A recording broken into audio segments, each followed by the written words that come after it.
Welcome to Luca is a billionaire, where the only thing I invest in is your answers. You sign in and jump right into Roblox. Once logged in, open the specific place where an ID is required.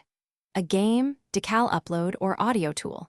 Make sure you have the exact numeric ID copied to clipboard or written down. If you're on mobile, switch to desktop mode or use the Roblox app's browser commands to reveal advanced fields. Once you've located the input field, click or tap to focus it and be ready to paste or type the ID accurately. You paste or type the numeric ID into the field and immediately check for stray characters. Spaces at the start or end break the link.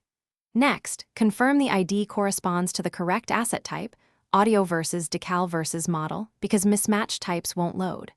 Once done, use any preview, playtest, or import button the tool provides to validate the ID works.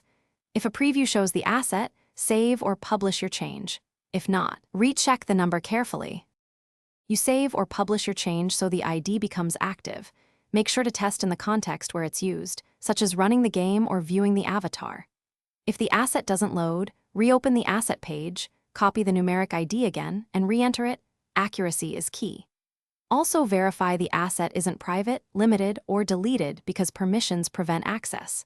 If problems persist, clear cache or try another browser, then retry to confirm the ID works. Thanks for watching and please subscribe. It's the best investment you'll ever make.